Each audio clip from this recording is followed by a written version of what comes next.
tonight on the advertised version is talking about cash flow, right?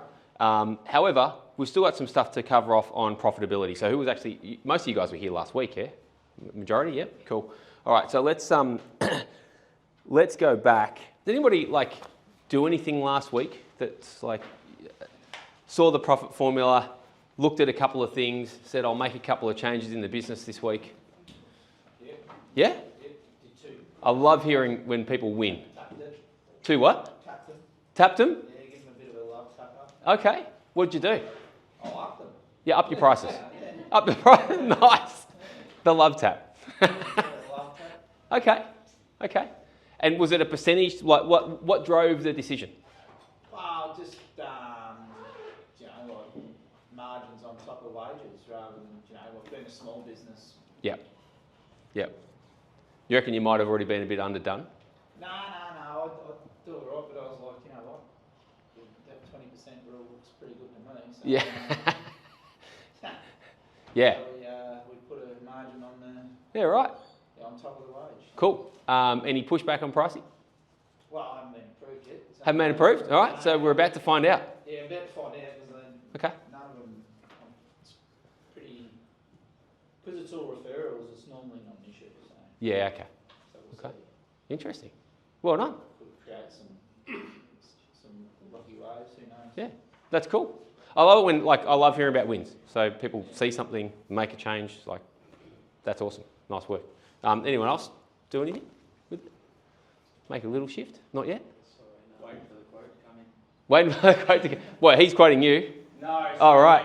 I was meant to say, waiting for the plans to come through so I can do that. So you can actually, right. Yeah, so you haven't had one to quote. The love tap. The love tap. All right. I've never heard someone put it that way, but that might sneak its way into the language, the love tap. Some stage. All right, cool. If you start using that, you need to credit. No, it's all fine. That's why I'm here. I always love to credit people. Quite often I forget where I hear things. That's part of the issue. Cool, nice. Anyone else make any shifts? Instead of a meeting with suppliers to get some further discounts and pricing just for key builders. Yeah. Which of course won't be passed on. Yeah. Well, at least it will be passed on when it needs to be. But Yes. the idea is that we maintain the margins and try and just drop that. Yeah. This is it. Yeah. Gives you the wiggle room if you have a particular customer you want over the line. 100%. Yeah. Love tap down a little bit. Yeah, because they sort of advertised it. Yep. They advertise and they offer it. Yep. To super dealers. Yep. I've never sort of taken it up. Okay. I figure I may as well just give them the list. But they sort of push it as for new builders, but then as with a bit more pushback, it's like, oh no, we'll take your existing list and put us as well. Yeah, nice. Okay. So it just helps you to help them, to help everybody. Cool. Yeah, love it. Love it. All right, cool. That was just kind of out of interest. So you guys have already kind of got notes on this. So just a quick refresher. Actually, and probably allow you guys to ask any other questions. Wow, that's probably going to be tough to see tonight, isn't it? Hey? No way you guys are seeing that from back there. Can you see it? I'll have to... Just as well. And I'll be busy telling you everything that goes up there as we go. So you guys kind of remember that from last week? Yep, cool. Is there anything that you need a refresher on? Maybe there's a couple of people who weren't here last week. So were you guys here last week? You were here? Not you. Okay, cool. Is there anything that you guys kind of feel like it'd be good to have a little bit of a refresher on with that formula? No? Okay.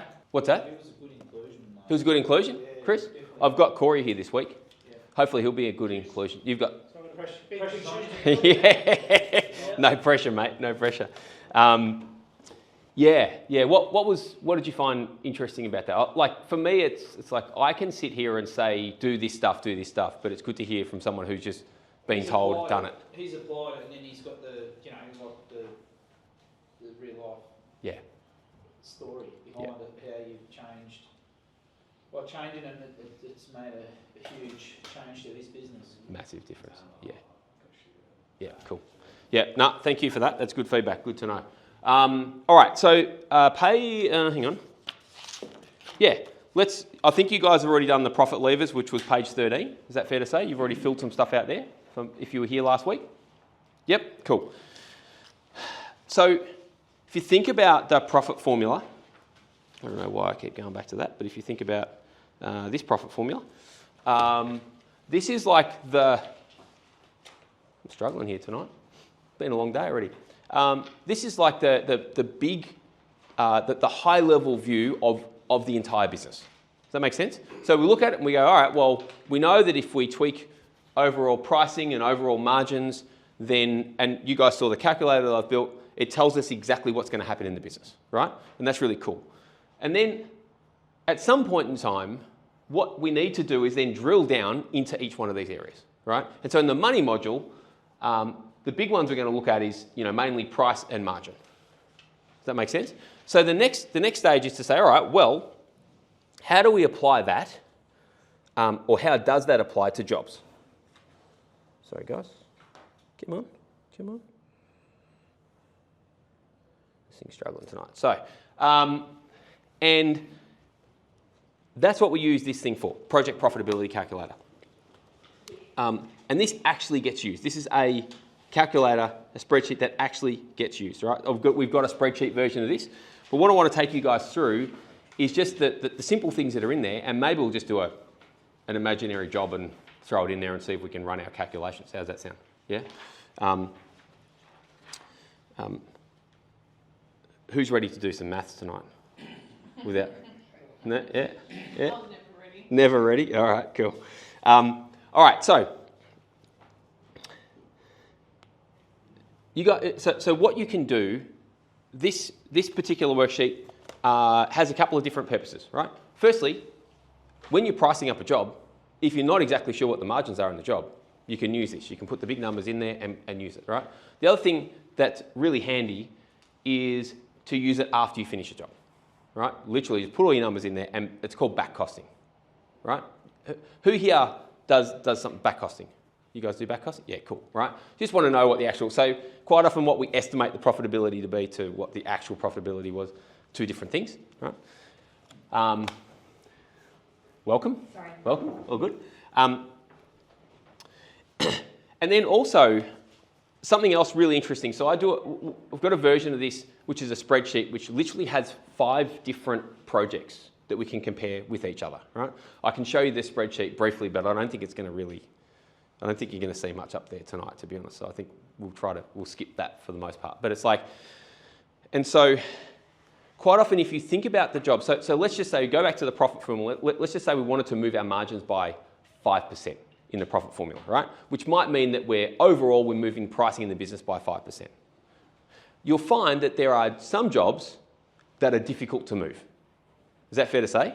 It's like, you'll find that there's like some jobs that you'll get a lot of resistance if you just move 5%. But there are some jobs you can move them by 20% and nobody says a thing, right? And you might already be underpriced on those jobs.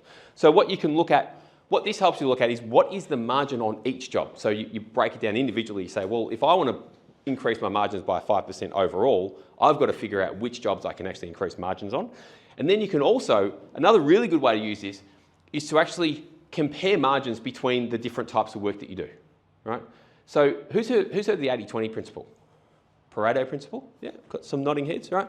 So a guy, there's some Italian bloke named Wilfredo Pareto, his name was, and he discovered, he looked at this in economics, and basically what he said was, I think it was initially 20% of the people own 80% of the property, essentially, right?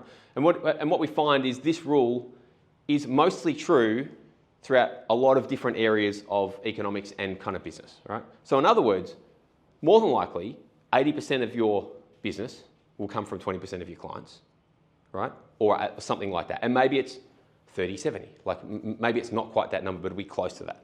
You guys experience that? Does it kind of ring true to you or not? Yeah? Yeah. Okay. So when we apply that, then you look at all the different types of jobs that you do for all the different types of clients and you say, well, where's my top 20%? right? And by actually knowing what your margins are on each job, you can find your top 20%, right? Because quite often it'll be highest margin, most volume, all that type of stuff. Yeah? So it's generally the people who buy from you most often, the people who spend the most with you and with the highest margins. Like generally, if you can identify them, and just imagine if you can identify that top 20% in your business and just go, I'll just deal with them and find more people like that. Right?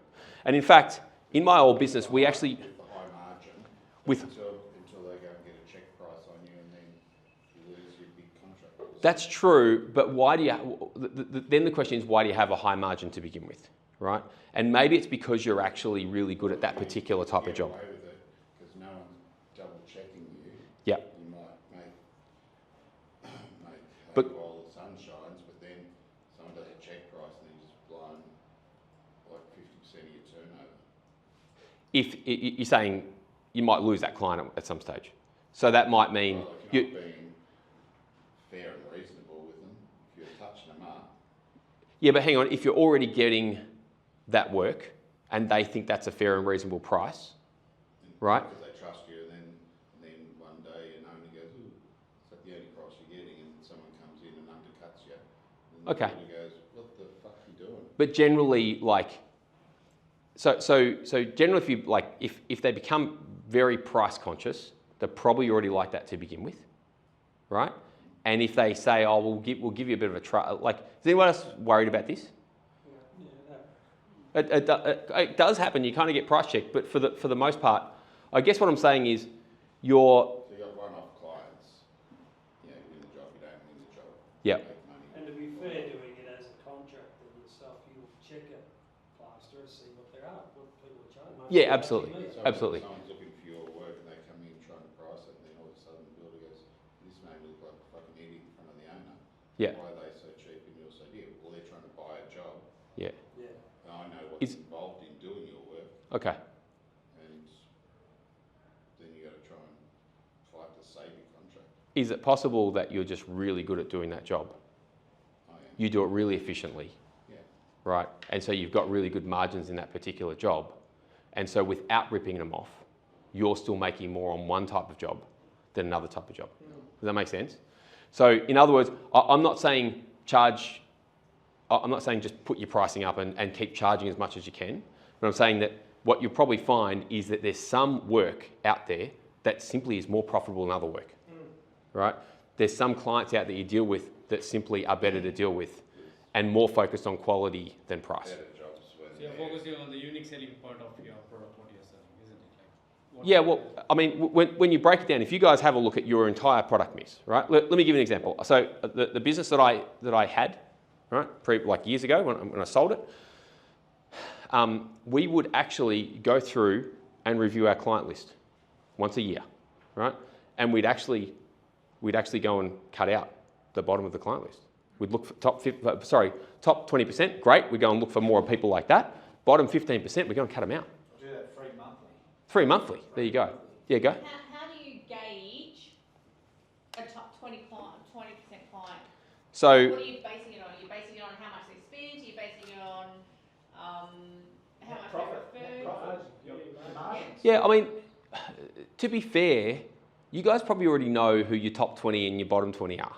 Like without me telling you. If you want some actual metrics to put with it, look at the profitability. So look at frequency, recency, and profitability, right? So frequency, how many times they're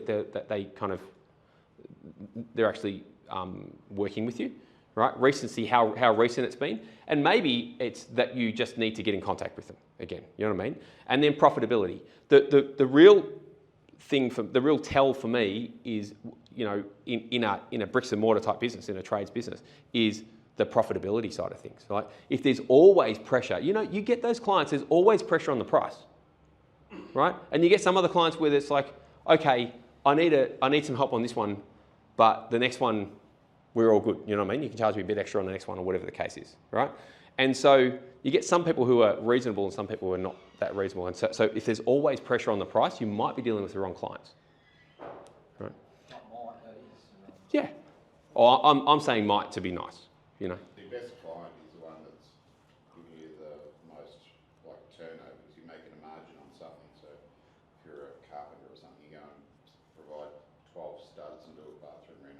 Yeah. Or you go and build a whole house where you've got lintels and beams and trusses. The margin on 12 starters over the margin on a house lot of material is obviously greater.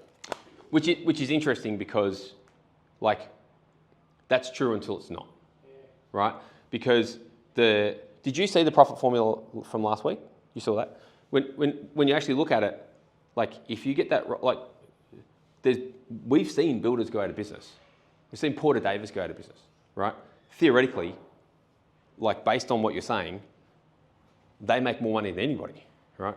And somehow they went out of business. So the problem is the actual profit margin on what they're doing, not just like you can't outrun a loss by getting more volume. You know what I mean? You're making the same margin and you're selling 12 studs or you're selling a house lot Well, that's on the same margin. yeah. So that's assuming though that you're making the same margin, and that's what we're kind of checking in here. You know what I mean? Yeah. So if you're making the same margin, yeah, definitely same margin, higher volume, you're going to make more money. It's really simple. Yeah. All right. So what's in here? Let's run through this a little. I'll kind of explain to you what this is. It's got room for a project name, and by the way, you can copy this and use it on multiple projects, right? If you want to go back and use it. Project reference number, if you want to use that. Sale price excluding tax, and I reckon we'll run through this. And then there's room for subcontractors, materials, and cost of sales. We use something called contribution margin, which also takes into account direct labour, right? Who's heard of contribution margin? Yeah, that's what I thought. Very few people have generally heard of contribution margin, but that's okay, right? And so that takes into account direct costs, direct labour and direct costs, right? And what does that mean? Direct labour is like the labour that directly goes into completing a job. So in other words, it's your guy. If you're a chippy, it's your chippies, right? If you're a builder, I should say, it's your chippies, right? Generally, if you've got them on the books, direct labour. Cool. If you're a tradie, it's your trades, those guys who are directly doing that, because that doesn't get picked up in subcontractors and materials. Makes sense? So it doesn't get picked up in your gross margin. Right? And we all know from last week just how important it is to know your gross margins, right? We know now. All right, and then we can go through all this stuff. So let's set up. Do you want to go through an example? So it's a little bit less. Yep, cool. Let's do it. I think the spreadsheet's not going to work because I don't think anyone's going to see it, right? So I think I'm better off just to do it and we'll calculate it as we go. How does that sound? All right, we're doing it manually. Old school. All right, what kind of job do we want to start with, team? Someone give me a sale price number. This is imaginary, so.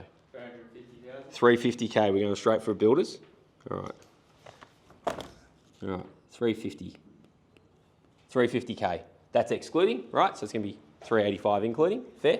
All right. Let's put a number in for subbies. You guys can follow along. 100 in for subbies? Cool. I'm just going to get rid of this. Hang on. I don't need that. Okay. Yeah, big numbers are good, yeah?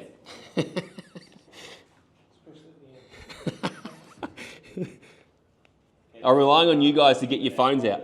What's that? Oh, we're just heading to a loss of the net profit. All right.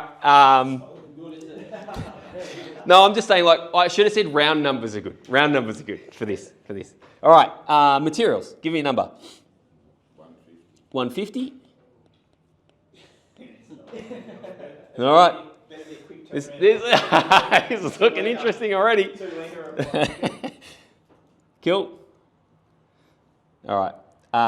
And so now our total cost of sales here is 250. Cool. All right. Now, should we try to put direct labour into this? This job's running badly already. Maybe up it up to 550. 550. You might want to make it 550. I don't think you're just allowed it. What's it? Subbies at 50, direct labour at 50. Oh yeah, just split the direct labour and the subbies. Okay, we can let's do that. That's fair. That's fair. We can do that. Who's done this by hand recently? Like, figured out the profitability in the job? Hopefully not. Hopefully you guys have got software that does it for you. All right, direct labour at 50K. Oops. Oh, man. Cool. And so we're just going to say all direct costs is 50K, right? We're not going to try to add anything else in there. What is other direct? Is that like vehicles, things like that, or? No, so other direct costs might be, let me just correct this. Other things that go with... Permits or would that go on the other direct? Yeah, you could, yep, absolutely, you could put in there. If it's a direct cost of making that particular sale, that goes to that sale, and it's not picked up as materials and subcontractors, you can put it there, essentially. Yeah, you can put your insurance, you can put your permits, logistics. Variations is going to really adjust these main numbers. So variations really, you kind of run the calculation again as soon as you run a variation, if that makes sense, right? Or maybe you could run this calculation on the variation to make sure you get your margin, not markup. Yeah, there's always permits and insurance. Yep. We Yep. call it 10, or is that 3 years? No, I mean, we can call it 10. We can call it whatever we want. All right, cool. All right, done. We're now putting other direct costs of 10K in. So we got 60. We know where we're heading on this job. Cool. And so now we're going to calculate gross profit amount next. Okay. So gross profit amount is calculated. So it actually, what this worksheet's designed to do is just give you the actual calculation, tell you how the calculation runs, right? So sale price, we said 350. So we put that in there. Minus total cost of sales, which I think we said 200 because we changed it. And then gives us a gross profit amount of 150. Done. Here we go. All right. Who's going to tell us? Who wants to calculate the gross margin?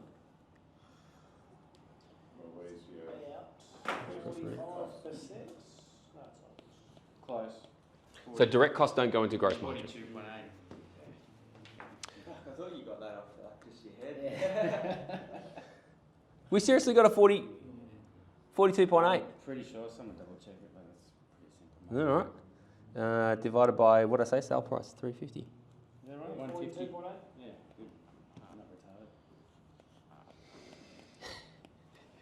What was it? 42%. 42.85, I think. According to that calculator right there. Cool. So now we know our gross margin, right? That was actually a lot better than we thought it was going to be. I think it's because we dropped the subbies. That's why, because we dropped the subbies, right? And now when we include direct labour, so to your, what was your name, sorry? Brendan. Sorry, Brendan. To your question, why aren't we including the direct labour?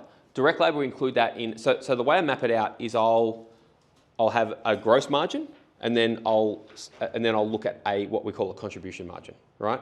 And the contribution margin is what includes the direct labour, okay?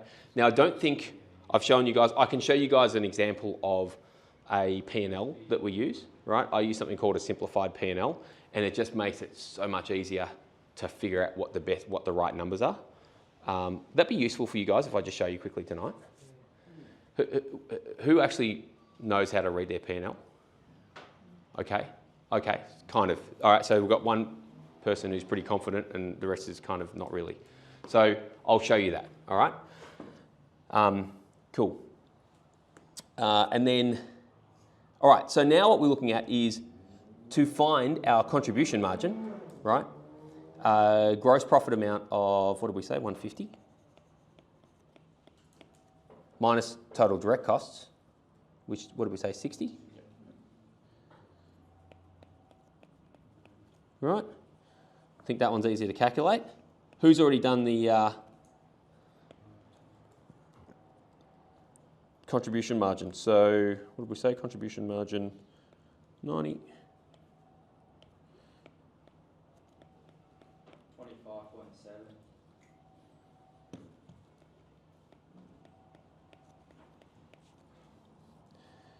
25.7%. Okay. So for a builder, that's really not too bad, right?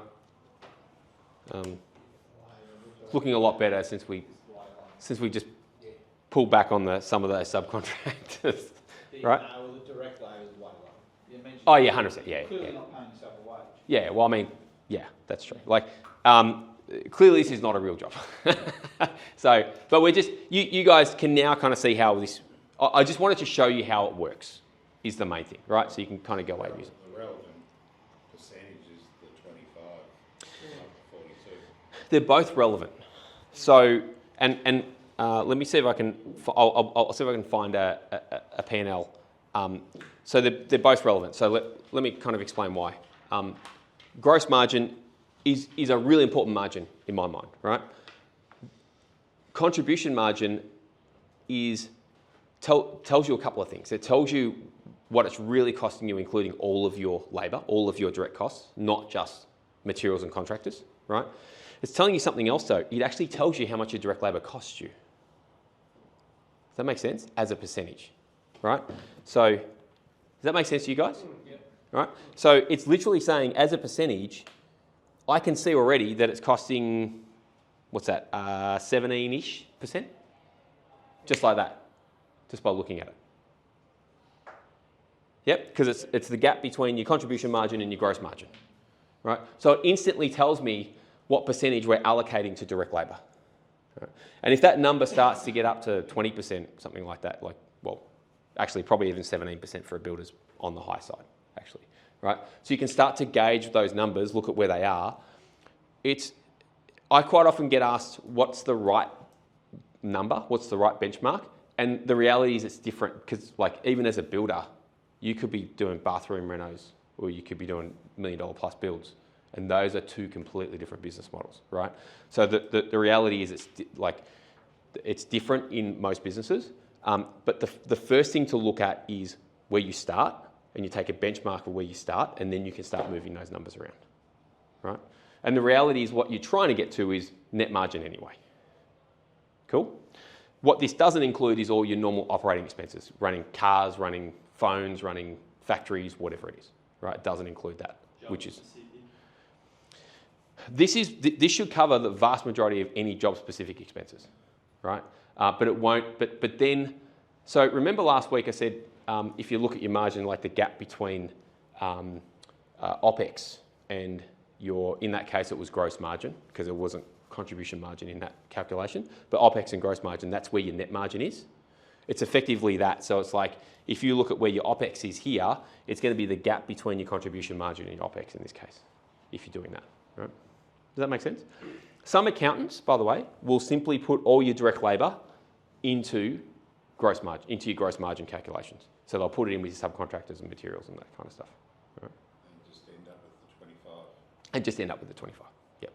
But it's better having it separated because then it shows what you're paying Yeah. against your workers. My preference is to separate it, right?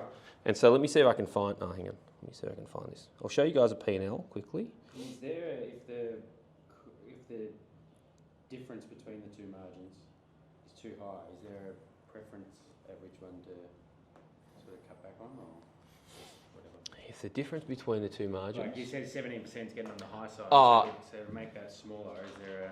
Yeah, well, I mean, the first thing I'd look at is what your net margin is. Yeah. So if your net margin is sitting at 20%, then you don't have an issue. Yeah. You know what I mean? So if you've got really low OPEX or whatever, then you don't have an issue. But then if your net margin's like really low or negative, then you go, all right, well, we've got a problem here. So either pricing needs to go up or expenses need to come down. There's only two ways. There's literally only those two ways to expand your margins. Pricing up, expenses down. It's one of those two. Does that kind of answer the question? It's very difficult. I've heard people try to give like these really specific numbers. It's like you should spend 3% on marketing. You should spend, your OPEX should be 15% or whatever it is. And I think that's really dangerous because it's like every business, like as much as they're similar, they're all different and it depends on how you run it. Like to give you an example, OPEX, if you said OPEX is 15% or should be 15%, does that mean it includes your wage or doesn't include your wage? You know what I mean? And they're very different calculations. So it actually depends on what data you're putting in as to what number it should be. And the whole 3% on marketing thing, has anyone heard that? Like, there's some, yeah, you've heard it, yeah. Oh, actually, you would have heard it. Yeah, they say Yeah. 3% of whatever your gross margin is. Yeah, and so it's like, I don't know in what world that's actually a good idea. And don't get me wrong, maybe it's the right thing for you to spend 3% on your marketing, but aren't we more worried about getting the result from your marketing than just how much we spend on it? You know, like, and so if you can get the same result by spending 1%, go for your life. You know what I'm saying? I'm just trying to find, I reckon. No, the exact science, and it's probably you need to spend X amount on advertising, whether it's yellow pages or internet or whatever it is these days, without going crazy. Mm-hmm. So maybe it limits you to Even something. depends on where your business is at. Like obviously at the start you spend more because you've got to get your name out there. As your referral base builds up, that's I've never spent a dollar on advertising, ever. But what you don't have, You need to have it because if anything happens and then you lose the lead or something like that, you need to have that backup. So you don't have your phone number I in can the. attest to that. We've had that exact example happen. Sorry. So we've been in business 5 years.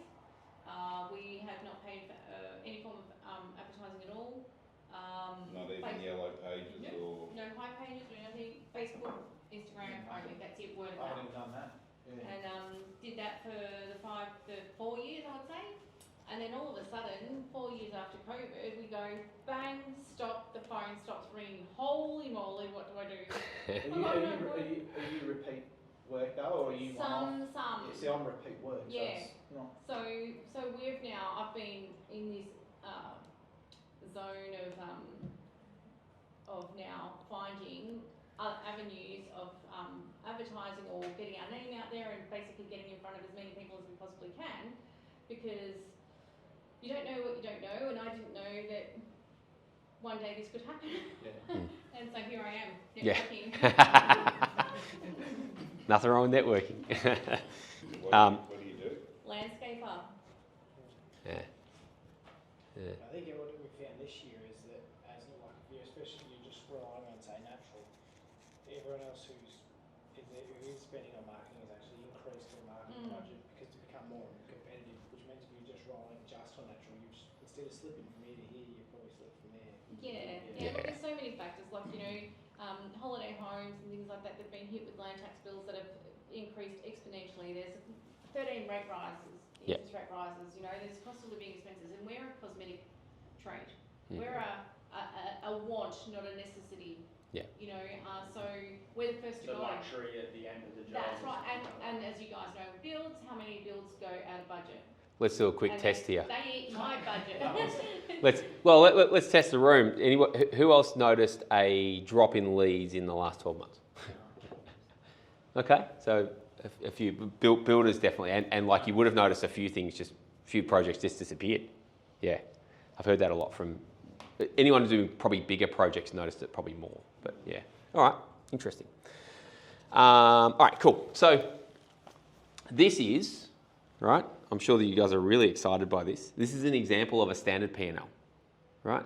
I'm sure you're really going to struggle to see it from back there, I think. Sorry. Working with what I got here. So essentially what this is saying is you've got trading income, and you can see this is multiple years. So you can just if you just focus on the left-hand side, right? You've got trading income, and then you've got like a cost of sales number, then you've got a gross profit number.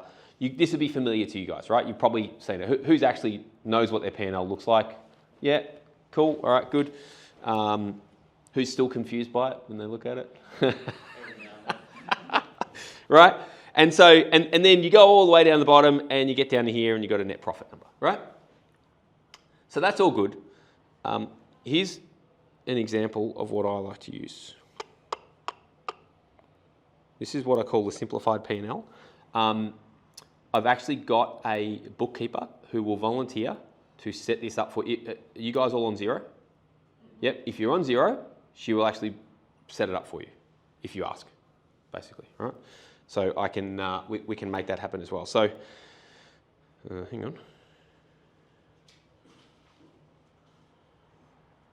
Yeah, this doesn't actually have everything yet, but same set of numbers, essentially, right? So you're looking at overall revenue, which is here, and then you've got cost of sales and a gross margin, which is here, but then it automatically gives you the percentage, right? So this tells me that this business is running 80% gross margin. I don't even have to calculate it. It's all done, right? And zero reporting, you can build this into zero reports, by the way, right?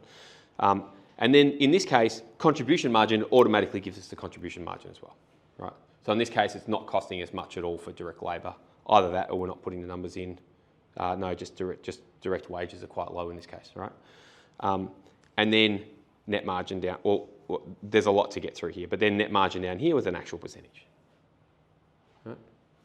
If that number's not right, the ATO can look it for you. If that number's not right, generally if it's on the low side, they'll check it out. Yeah, the ATO actually have you can download. There's documents you can download that actually give you a guide to what the standard, like what the benchmarks are for ATO for every single trade, pretty much.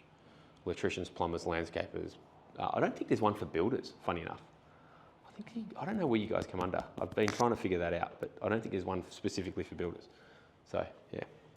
So does that make sense? So what you can do, so the way that I prefer to do it is just set it up so you can read it. And so that way you look at your numbers and you go, I know exactly where I'm at. Right? And I think this is done by year, but generally, so I like to look at it two ways, by year and by quarter, generally, is my preference.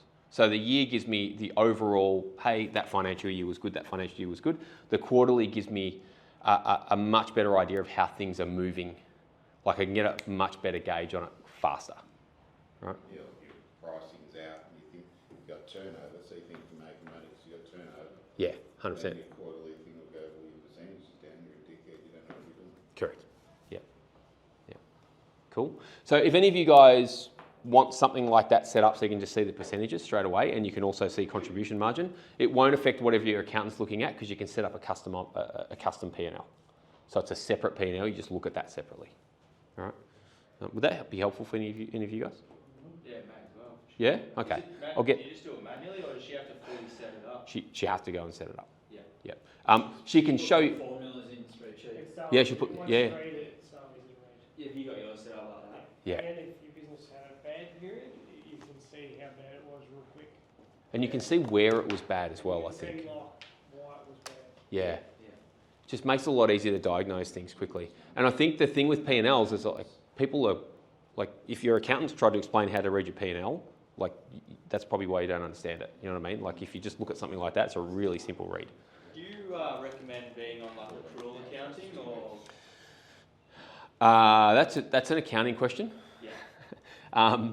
Do I recommend being on accrual? I mean, I think if you're over 2 mil revenue, you have to be on accruals. Yeah. So you. My experience was I stayed on cash as long as I could.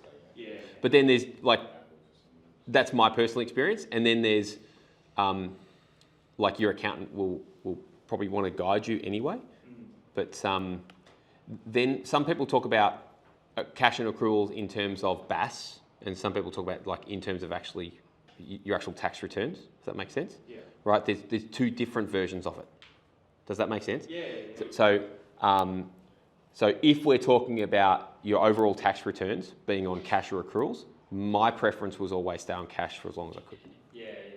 Unless you're over that 2 mil revenue. As soon as you go over and I don't even know if that's still a threshold. Like that was, Yeah. I haven't looked at it for a while. No, that's what mine's been telling me as well. So Right. you hit over that revenue. You're going to have to go. Yeah. Okay. Cool. Yeah. Cool. I mean, that was just my preference.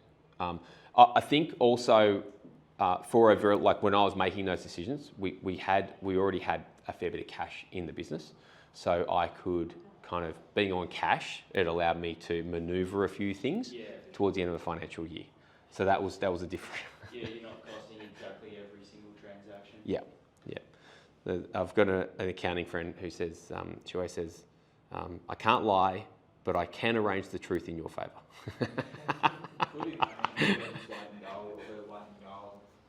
Yeah, true. 100%. Yeah. All right, cool. Shall we move on for that? That makes sense. I'll see if we can get, I'll get, her name's Kim. I'll see if I can get her details out in an email of some sort. Let's go back to here. So, that's the wrong one. That's the right one.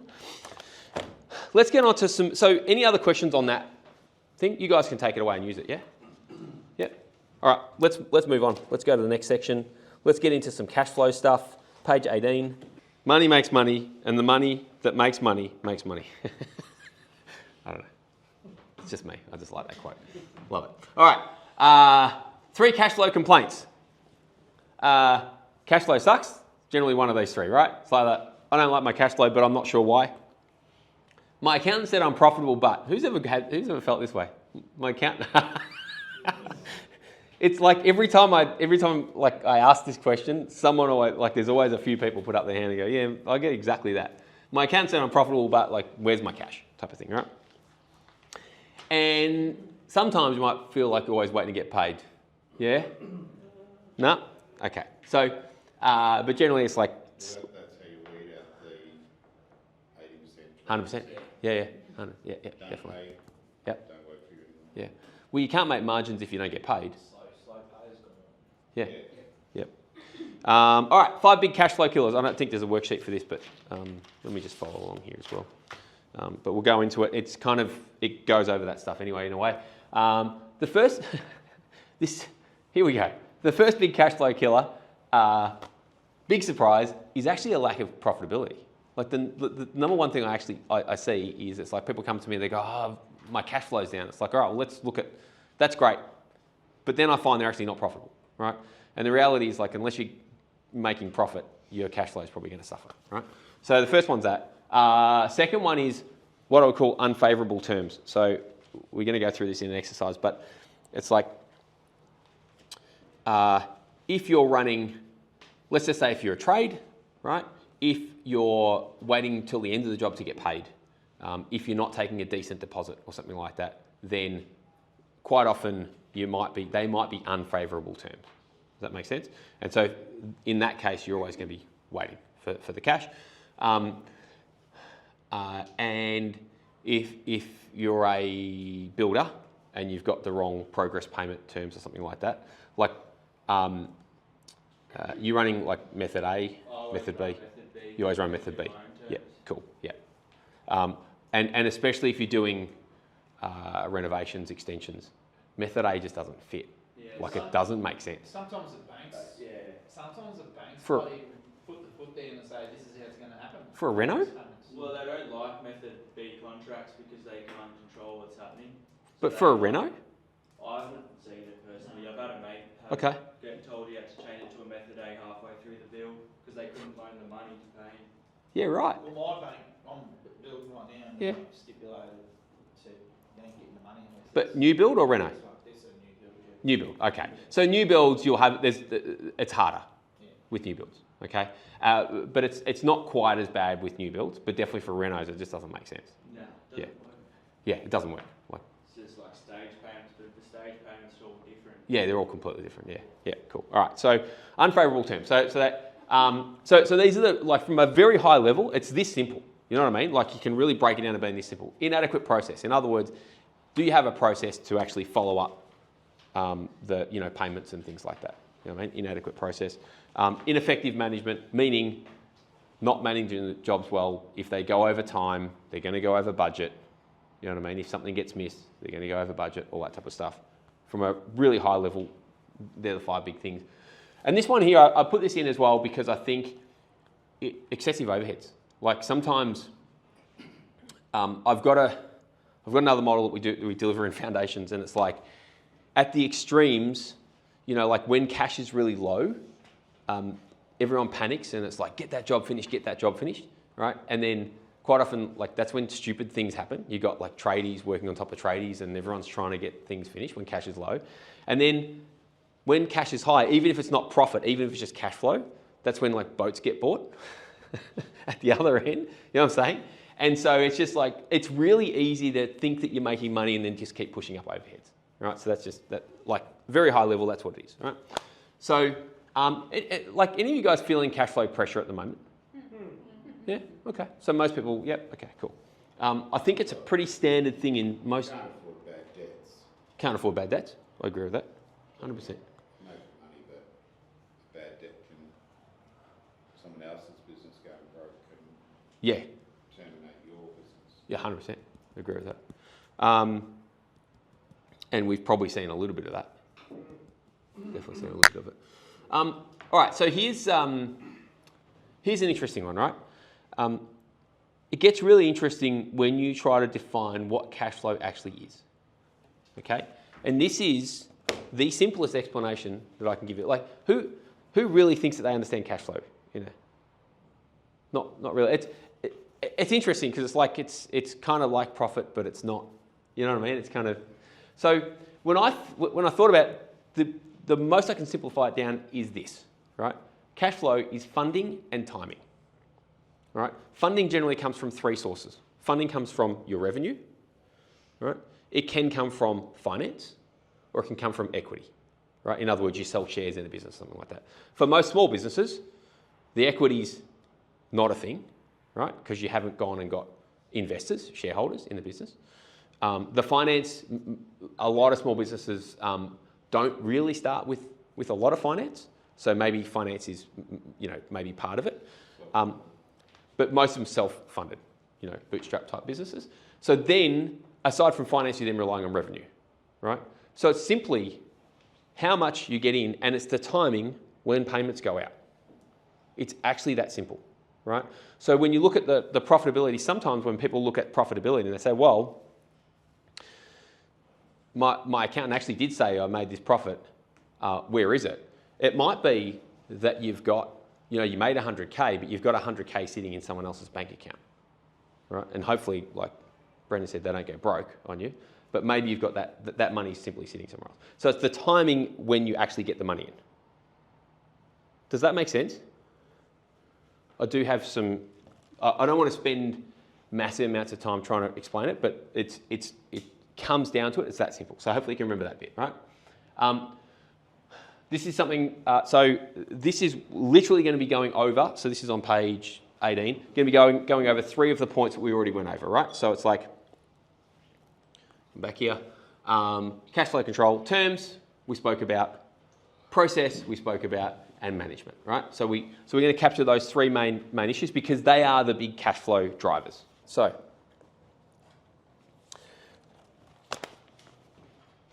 we talk about cash flow, right? First thing is, you can see up there, situation, what is happening, and I'm asking what is the cause, but it's going to be what do you think is the cause. So it's like, all right, cash seems a little bit tight. Do you think it's terms, process, or management issue, right? I'll see if I can find some ideas for you guys, right? And then it's like, what is it actually costing you to get these things wrong? And the next question is, why is it important to you, and what do you want instead of the current result that you're getting, right? And then the next thing is, what can we actually improve? So in the areas of terms, process, management, right? It probably would be helpful if I give you guys some ideas. So actually, let's just run through a few things. So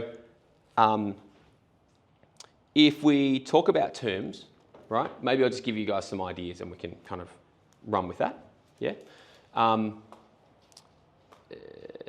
What's something that you think you can shift in your business into in that area of terms? Bring them in. What's that? Bring them in. Bring them in? Like just simply Yeah. call in the... Well, like, so for example, we've got new builders, we start up 7-day terms is our standard. Right. And then there are other ones that go, we do 14 days, we do 30 days, we do 38 days in a month. Right. But if Okay. we start with 7, at least we're keeping it low to start with. Mm-hmm. Does that make sense to you guys? So it's like, so bring them in. So that's... If you don't have your terms, they'll give you theirs. Theirs will generally work. Never going to be as good as your team. Yeah. Right? Yeah. Retention, that's all. Yeah, it's 30 days end of month. You got a bill ready at the start of the month, you're waiting 60 days. Last year when I learned about retention, that was my worst one, where they keep 10% for 12 months. Yeah. Yeah. Yeah. Good fun. That was a good one. But then I've learned, you just put that in In the the- cost into in the the start, cost. and then you actually put your margin on top. So once you, then it becomes a bonus. Yeah, well, At the end of the year, 12 months, like, oh, beauty, there's, It's like there's term my new deposit. boat. Big construction companies, And is they that- can be 12 months, they can be bloody, like Yeah, that was B&B 12 used months. to- That was B&B that was used to do Kooyong that. Medical Clinic, and that was $9,000 held over for 12 months. And is that based on the fact that they Yeah, don't they go do. bust in that 12 months? I'd have to go back and read. Well, So, no, no, you'd be, you're that'd be, you'd be Haven't done in with liquidators, and you might Yeah. get however many Yeah, cents in the dollar. yeah. Yeah. No, I think it's just in case things don't go right yeah, with, so if like something goes wrong with the the job. They want to fix it. It's the whole Just the whole back. Fix it. Yeah. Okay, so that's one. So who else thinks they might be able to pull in their term, their number of days? Like, so here's an interesting one. I can't remember whether we mentioned it last week, Chris, when he was here last. Like Chris, one of the things that we did to shift cash flow for those guys was that they, I think when we first started working together, they had like 21-day terms or something like that, right, for the majority of their clients, and I've got I can't remember if it was exactly 21, but whatever the number was, I basically said to them, so why do we have those terms? And they said, him and his wife, when I say they, right? He said, we don't know. Like, that's just the way that the businesses has always run. And I'm like, well, that's probably the worst reason to keep your terms that way. So what do you think we could shift them to? And I think we shifted them to 14 and then to 7. Right? There was zero pushback, and the only thing that happened was their cash flow went up. Like that's literally it. So just by that, just one simple question, like you guys might be able to shift your terms by 7 days, really quickly and easily, right? So Security Payments Act, 10 days. what's that? Sorry, Security Payments Act. Is that 10 days? he's a Sparky. Yeah. You cover that? Security payments. Well, yeah, the Security Payments Act is like legally, it is Yeah, 10, like 10 business days is the legal in the act. Yeah. For Sparkies? Well, just for sub-use. So It's like in a the building, Security you gotta- Payments Act. Legally, it's 10 business days. I do Yeah, 7 okay. days. So he's not on it, so he's maintenance. Is that what you're talking about? I think it's for all. Oh, that doesn't matter? It's not Builders Act. It's the Yeah, okay. Security So it's not Payments just Act. if he's working with the Like, builder. my plumber has that in his, like, when he sends me an invoice at the end of the job, Yeah. he'll have, like, he's got it noted in his special conditions, Security Payments Act as of whatever it is, 2002 or And it's 10 days. I think does it not depend on who you're working with? I don't know, I don't follow that, I do 7 days. Yeah, right. Interesting. I think it No, depends. it's specifically for builders paying subbies. I know it is to protect subbies. Right, you think it's for builders paying subbies? I think so. Yeah, that wouldn't apply. That wouldn't apply in their case. They're not working with builders. Yeah. Right. In fact, I can't think of a builder that they're working with. So all their stuff, they're commercial, but they're not working with commercial builders generally. They're working directly with the clients. I think it is Yeah. something to protect the subcontractors. Yeah. I think you could be right with Yeah. that. Yeah. Okay. Big room. Yeah, that's cool. Yeah, all right, so terms. The other thing with terms, what's the other form of terms, right? So it's like how many days? Payment? Deposits, right? So deposit's the other big one that you can shift quite easily. And so if you've got very small deposit or no deposit at all, quite often it's pretty helpful just to shift the deposit. Also, Right. the stage is when we get this, like, when we put the terms in the contract. Yep. What's it, like, deposit you may get like some certain deposit, but what after that? The cash flow, is it like a benchmark with a S-curve or something as such? Well, depending on you mean like what progress payment terms? Yeah, yeah. Is that what we're kind of talking about? Indeed, yeah. Because it's going to either be deposit and then final payment, depending on the size of the job, or it'll be progress payments. So for builders, it's the other extreme, Won't right? it be correlated to our actual expenses? What is that? Your actual expenses for that product. Right. What your Oh, services material you're doing. costs. Yeah. So Yeah. if your actual expenses. Right. Your progress payment has to match that actual expenses as well. Yeah, I mean, well, I guess there's no hard and fast rule that says has to, but if it doesn't, Well, then you've got to, someone has to fork it out, right? So yes, I mean, if you can get the deposit payment, 7 terms, 14 terms won't, help us yes, unless this actuals and, the payments gaps Yep. has Yep. to be narrowed. as makes much as sense, possible. makes sense, yeah. But I mean, that really depends. I mean, it's like, and would I say if you can do that, do it, go for your life, right? That's all right. Every individual services are different, so. Yeah. But a builder, for instance, like if you're stuck with method A, I'll say You're- your method is. you're not getting a big have you deposit. worked your actual expenses and your method A, progress payments. You Have you can't worked take it a out? Like deposit until how after is you've the got gap? your building Well, insurance it's all, either. Yeah. Yeah. You can't Yeah. do deposit Yeah. until after you've got your building insurance Yeah. in place. So that wasn't stopping them. Sorry? That wasn't stopping them. No, that's why they're all in I trouble. Well, would wait for the contract. stops the to good be ones. signed, and then I say as soon as the contract's signed, then I'll go get the insurance, Yeah. and then once I give them the insurance, then they go for the permit. EOS didn't have it. EOS didn't have it, and then when the bank demanded it, they didn't have it Oh, for first payment. yeah, And right. And then it was, I spoke to, like, my mate was the manager of Porter Davis, the director of Porter Davis, he said they were the same. Hmm. They never did it until they'd wait months. Yeah, right. Okay. The big ones, dodgy as buggery. Yeah, right. Interesting. Wait till the Interesting. 12-month period's finished. Okay. Well, I mean, yeah, I probably can't comment too much on that, but it's. I'm sure it happens out there. Oh, it happens. Yeah. It happened on ours. Yeah. The Yeah. slab was poured when I pulled up. Yeah. What, no permit? No, they had no insurance. Oh, Yeah. Wow. Okay. So we're not getting paid for the slab until I want T. that insurance. You want your insurance? Yeah. Yeah. Exactly. Yeah. No, makes sense. All right. So there's a couple of things you might be able to do to shift terms, right? They're all doing it apparently, all the big builders, like the major. but who's passing? There's, the VBA don't hold them accountable, there's nothing, Mhm. there's They no, can't even get I rang up the VBA and had them on fucking toast with some, the slab was too small, and they didn't want nothing to do with it, they didn't want anything to do with it, no insurance paperwork, nobody, and I'm like, and they went Yeah, into right. voluntary liquidation, administration, I mean. Yeah. Right. Cost me, and then I got screwed another 10% on top of the build cost, which, you know, like, it's ended up costing us another 110 grand for the build. I'm not part of the Building Act, but like builders and that sort of thing.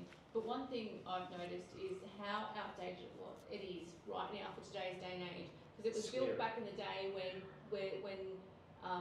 to protect the consumer because there were so many dodgy builders. But the problem is that we've got now is that everyone's become so litigious that it actually needs to protect builders more.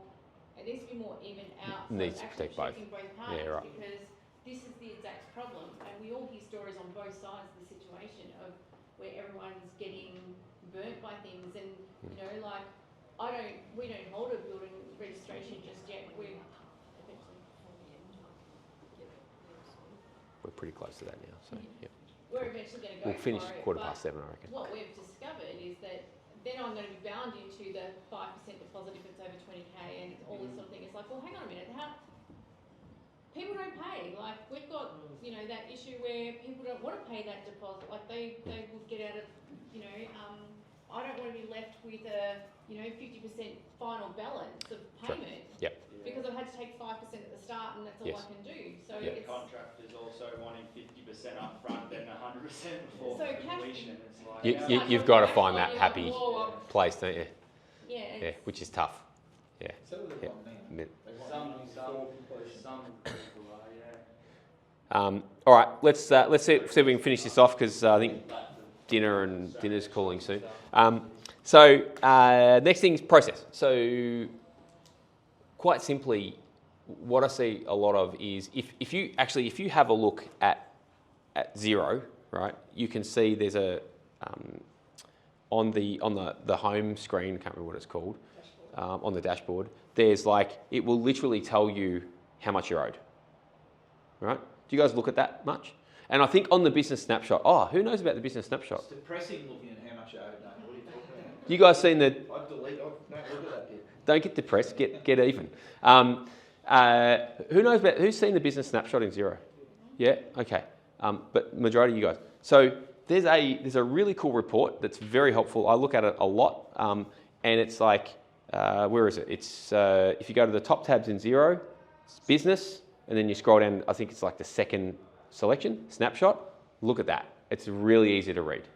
Okay. And that will also, I think that's also got the amount owed to you. If you look at that amount and it's really big and you've got a lot of overdue stuff, you've got a lot of overdue items, more than likely you need to put some processes in place to actually collect it. I've worked with several clients where we kind of come on board and it's like hundreds of thousands of dollars sitting there that's overdue, and all we do is put a process in to collect it. Like that's first thing, right? And that does a lot for cash flow. We've written some of the nicest letters ever that have managed to collect.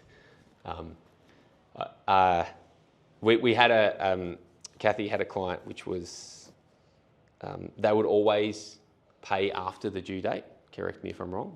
They were just ongoing. Every single payment was after the due date. This might be helpful for you guys. We'll just talk about it quickly. And it was, I think it was getting frustrated. I think you were mainly getting frustrated more than anything. And so, and she asked me. They weren't short of $1. Yeah, so it wasn't if they couldn't pay, but they just were deliberately waiting until after the due date every single time. Yeah. And so we wrote a letter. And what we did is we actually wrote, it was probably the nicest debt collection letter that you've ever seen. But these guys, one of them was a lawyer, is that correct? And one of them was an ex-judge. So the letter went, it was something along the lines of, we noticed that your payment's overdue, again. So if you're having financial difficulties and if there's something you need help with and you need to, then please let us know. So what we realised, what we focused on there was simply, so sometimes you've just got to go in with a hammer, but they're not like, that wasn't going to work in this situation, I don't think. So what we did is we focused on the status piece because these people don't like to feel like they can't afford something. Make sense? And I think they didn't pay late after that. It was one letter. So it was just one of those things you don't always have to go in with, like, there's a different approach that works in different situations. Was it the last day? Or did they wait till the last day after that? I think they started paying early, you said. No, they were either before or smack bang on the due date. Yeah. And even on their last payment, done. So anyway, that was... And now they want more work done, so woo. Yeah. That was an interesting exercise. It was actually really cool. I'm glad it worked. That issue of terms. Yeah. Resolve that issue of terms. Resolved. Well, and that was just a process thing in that case, but that was a slightly different process to a normal debt collection process. Them again, but because you brought the terms in, now you'll work for them again. 100%. Yeah. Well, I think they ended up being good clients in the end. Bottom 20%. Yeah. I think it was the right letter for those clients. I think it was the right approach in that situation. We've heard from another builder, I don't work for them, they're terrible clients, blah, blah, blah, blah, blah. Yeah, right. Interesting. And at that particular point, before we sent the letter, I thought, they are terrible, I'm never going to work for these people again. Yeah. But once we sent that letter, that just, because for them it was all status. 100%. Yeah. So we got that over the line. Let's fill this in. If I give you guys 5 minutes to fill that in, right? Get a few ideas going. Cool. What would you say under the management? Oh, Quarterly reviews or processes or is that more an action? well, management, yeah, okay, great question. Management's like, if you, let's just say jobs are going over time or something like that. Like, is there something that's affecting your cash flow? Because if the job goes over, you're not going to get paid on the right day, you know what I mean? And so management's generally got to do with things like that, things that you could probably put controls in place, right, just to keep the cash flowing, but maybe they're not quite there yet. Yeah, it took my admin staff and my boys a while to get it, but they've got it now. Was they have a tiny amount left to do on a rough end, and they'd be like, "Oh, we can just go back and do that. We've got availability in 2 weeks." And you're like, "Yeah, that's awesome. I'm really glad with that decision." As the exact words that I used. Yeah. Just the continual how about if I just hold back your pays for 2 weeks was sort of the way I put it. Yeah. So that's effectively what's happening. Yeah. You can't charge them, but you want to get paid. Yeah. Can't charge Once them. once it sort of came up a few times in a row, they're like, "Oh, geez, he's really fucking angry at this." Do you want to know why? Yeah. Does that answer your question? Yeah. So things like that. All right. I'll put a bit more time up. Sorry. No, that's good. It was a great question. Hang on. Cancel that one. Start it again. So management's like, generally things are under your control. So I think Corey gave an example of, you know, team not finishing the jobs off on time. And it's just like they could have pushed it over the line. It might have taken them an extra hour or two on site on that day just to push it over the line. So it's things like that. It's like, it's the kind of processes within your business to get the actual work done. You know what I mean? Like making sure that you're managing the workflow. Maybe you've got too many jobs kind of crossing over and you just can't throw enough resources at one job just to get that finished to the actual, to the progress payment term for you, something like that. Because, you know, there's certain progress payments in what you do that are really important. You know what I mean? And so maybe it's like, well, maybe we can manage coming up to that progress payment. Maybe you can start managing that earlier. Quite often. Yeah. Does that make sense? Yeah, 100%. Thanks. Cool. All right. Who got some insights from that? A couple of things to shift. Yeah? You want to share them? Do you want to do it? I love hearing. Just being tighter on deposits. Like I've probably this Yeah, year right. I've probably relaxed a little bit with them, and Yeah, right. you know, like when you've got 2 decent jobs that have just finished and you haven't got deposits on them, and you know, like it adds up. So Yeah, right. Yeah, we saw a trend where we had a lot of people either paying deposits late or not paying them until finished. Yeah. And all we did was change on the deposit invoice, put in brackets to secure your install date. Yeah, that's good. And that was it. We still don't enforce it. We don't need to. Yeah. But They're just paying. I reckon it would have been. Just for them to see that though, it's already been, oh shit, we better get that so we lock in the date. Yeah. mine's just That's gold. My drama's been the change of employee in that company now that's doing the pay, like the payments, the invoicing. There's a new lady in the company, and she's slack and lazy, and it's biting me on the arse. And now I'm going to have to go and speak to the owner and say her laziness is costing me dearly, and I'm prepared to, you know, like at the end of the day, I'm not going to keep doing their work, which, you know, I don't want to hang the poor girl, this new girl, and I have said to her, I've flicked her a couple of quiet emails saying, you know, like, you need to be processing these for me when I'm sending them to you, because, you know, like 6,000 here, 6,000 here, 6,000 here, it adds up pretty quick for a sole trader. Kids that come to your place for dinner. Yeah, well, that's it. Well, What you I did it at my do. house, so they come to your house. Well, I normally take my 5 and my 7-year-old with me if someone's a late payer. So, you know, like, I've got to go There we get go. dinner for them, like, I need that money. Yeah. Nah, That's my that's good. good. Little trick, but, Yeah. but I normally you just weed them out, get rid of them ones, but like this one, it's a key player, like it's, you know, it's one of my 20%ers, Yeah, right. and this one employee for them. Turning them to a bad client.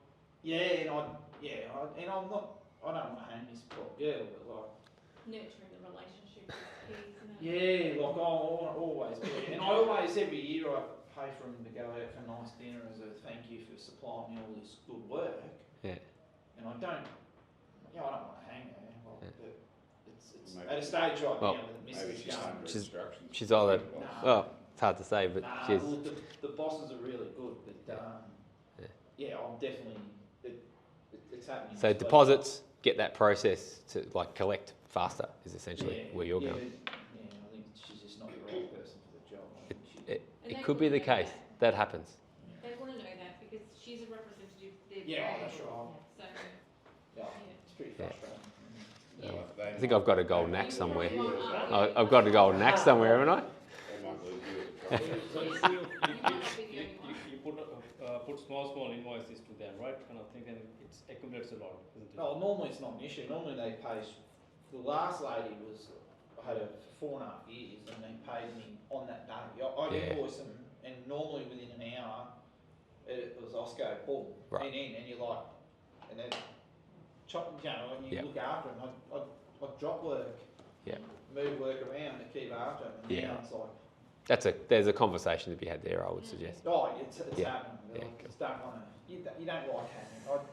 Well, I you don't know, want to see a girl lose. a people job. hang themselves. Yeah, I think she has hung Yeah. herself. but- You're just, And I'm one of many. Like there's Yeah, 100%, 100%. Yeah, There's probably 4 people on their books that look after the properties. yeah, cool. All right, that's good. Who else has got something that they're going to change, shift? I'd love to hear it.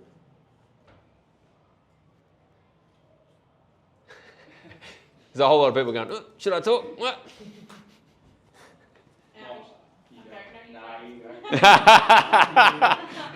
It's like a battle, who can go last? Mine's personal because I just, you go. Mine is too. So we don't. Every business is different and that sort of thing. I don't have any issues, touch wood, with my terms. Mm-hmm. I don't have any late pays. Yep. I have final day payment. Okay. So I don't have any of that issue. Mm-hmm. Processes, of course, I don't have that to worry about. So that's Okay. not Yep. part of my process. But Yep. you know, there's other areas, and we have we do have cash flow issues. We're just like lots of other people. Mm-hmm. Ours is in management, and it's all about quoting the time, like you've mentioned. Yeah, right. And for quite a while there, it seemed to be that even after 3 or 4 years, not learning how to quote the appropriate hours on a job, then they go over, and Right. it's just this constant cycle of how. But there's no book. There's no instruction manual. There's no anything to try and tell you how to do it. Yeah. I can't even tell you. I can tell you that the efficiency on the job site is pretty good. We've got a unicorn employee. Yeah. My partner, maybe I think part of it might be, if I'm to be honest, is probably a little bit of disorganisation in the sense you sit there and look at, do you get deliveries, do you go out to site and go off site and get them and that sort of thing and whatnot. So it's trying to work out that, and it's really a case of you don't know what you don't know. So I can sort of see what I know we don't seem to be quoting enough hours, but then we've fallen into, in the past we've fallen into that cycle. Well, if I try to quote for say an extra day to cover off those hours so we don't go overtime, then that pushes the quote up, and then they're not going to accept it, then we're too expensive, then we got this, and so we have that whole cycle of things going on, right, and that sort of stuff that right.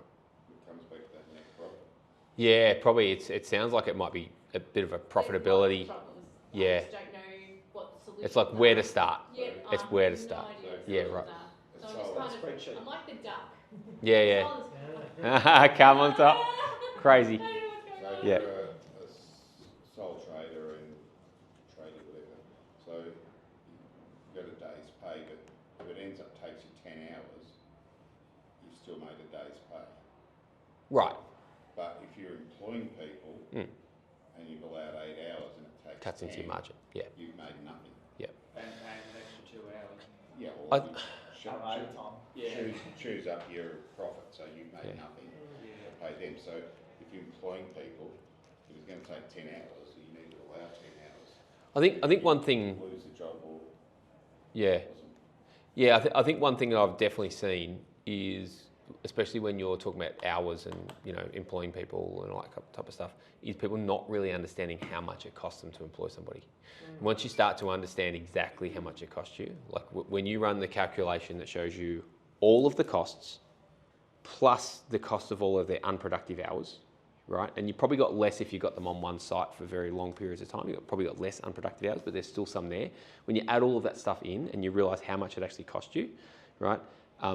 Every time I've done that exercise with somebody, they've automatically put their pricing up. And then the next interesting part about it, and you heard from Chris last week, right? He had a lot of resistance to that until I showed him that equation, and he's like, I'm literally making $1 an hour from these guys, literally. Is it And about so 30% immediate. on top of what you No. pay? No, it depends, but I've seen some cases almost double.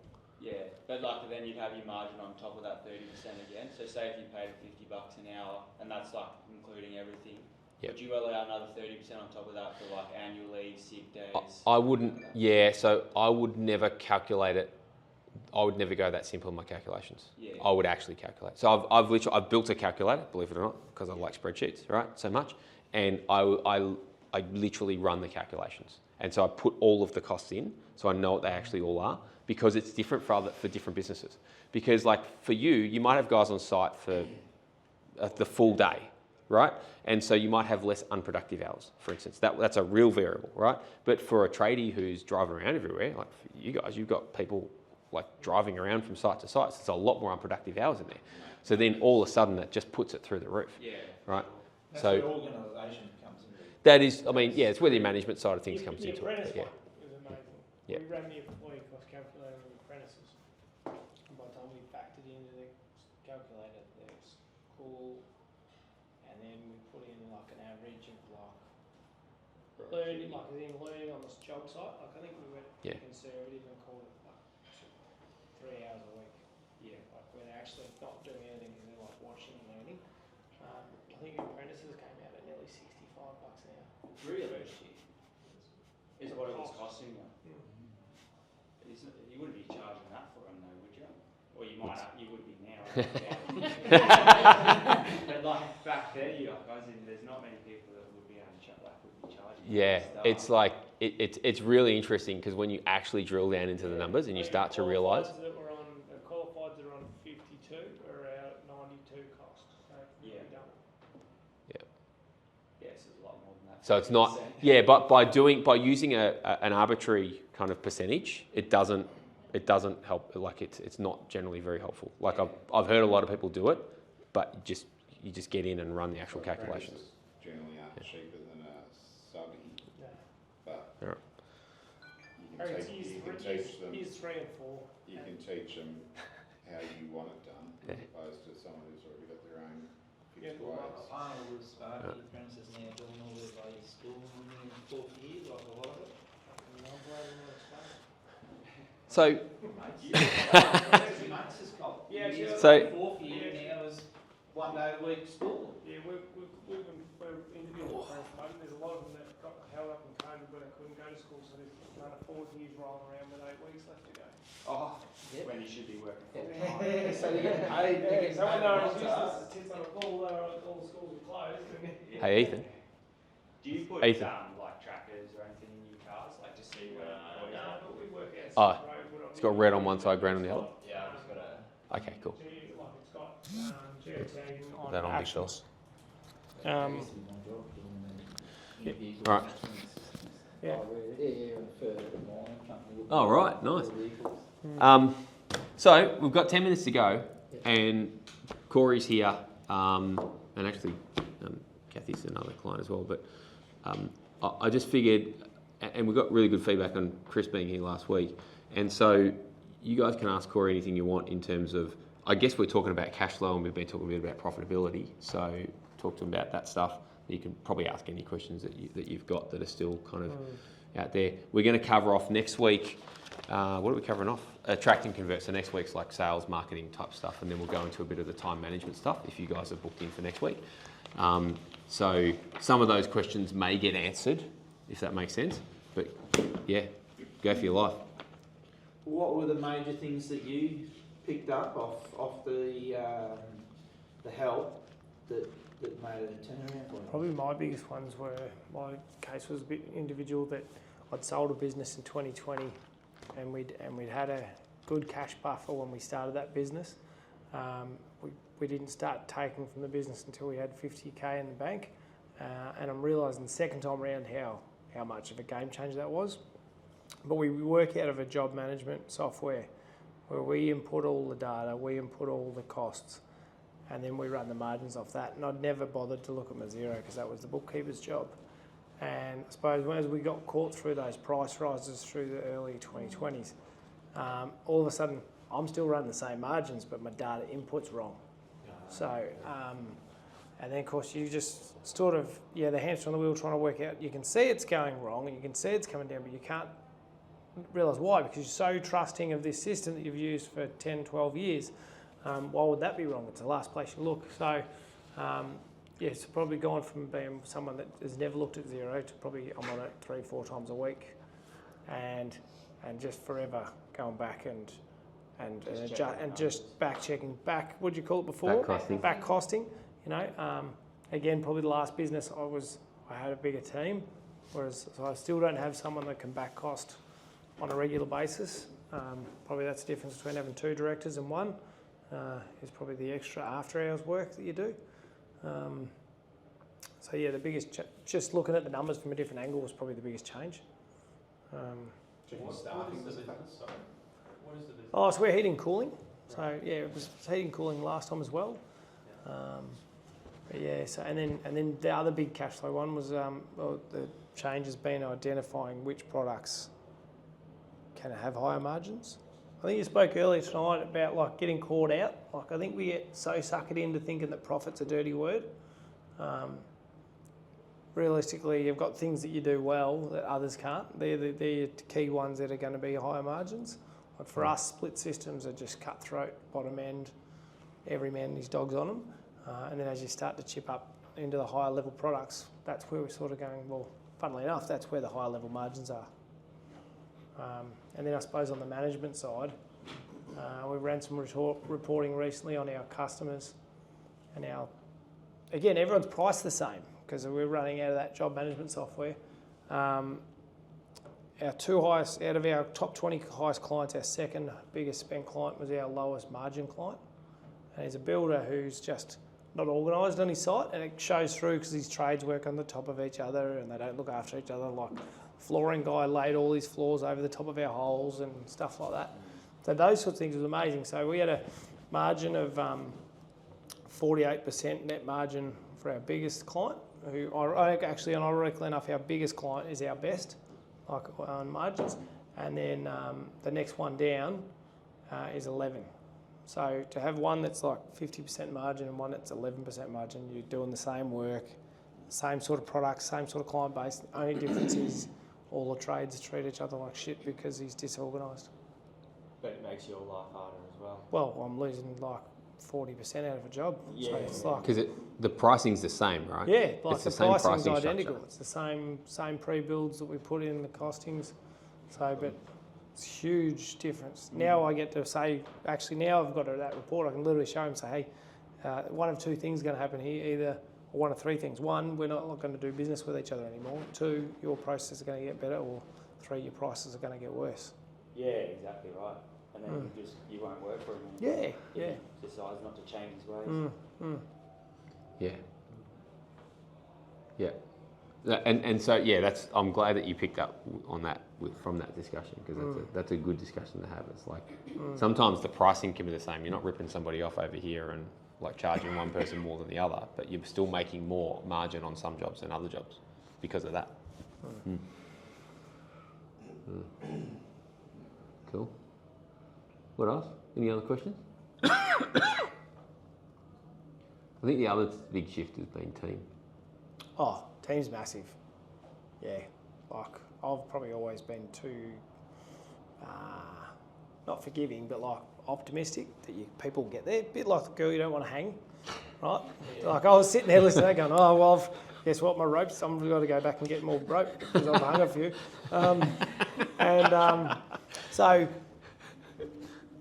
we had one qualified that, presented well, spoke well. Like, when you say he looks like a tradie, he fitted that mould, but the quality of work wasn't there. Clearly didn't have a great teaching as an apprentice because he was only like probably 12 months out of being qualified. So we persisted with him a long time. One of our other qualifieds, Josh, we used to call him the angry man. He's our project manager, and because he was forever riding the apprentices, forever getting quite worked up.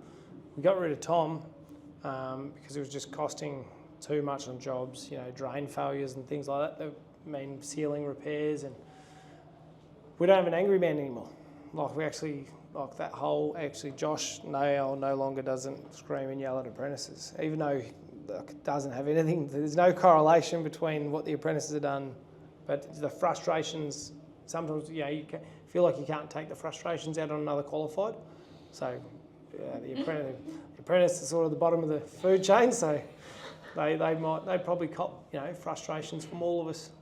Now they're happy, the apprentices. Well, more importantly, Josh is happy, so he's not feeling like he can't have a go at the qualified for doing something poorly, so he's not taking it out on the other ones. And then we saw that with the storeman as well. The first storeman we had was a really nice guy, but we adjusted the job role the second time round because we got, like when you advertise for storeman, inevitably you're going to get a lot of pallet pickers. And whereas the second time round we advertised it as purchasing officer. And what we ended up with was a very different set of resumes. And then therefore we ended up with someone who's much more equipped for the job. And then, No, you go. I was going to say, and then what else, the big one is like you try and do the right thing by one person and you realise you're doing the wrong thing by 9. Yeah. How often are you doing team meetings? Are you doing them once a week? And Not as often as Taryn tells me to. Look, you know what, we started, team meetings are a funny thing. They start out and you feel like you don't know how to run one and you feel like they're disjointed. And that's reality. We persevered through, we'd run a toolbox meeting once every 3-6 months. It'd be a bit of a shit show. We wouldn't run one again. And then we just drew a line in the sand and we ran one every fortnight now.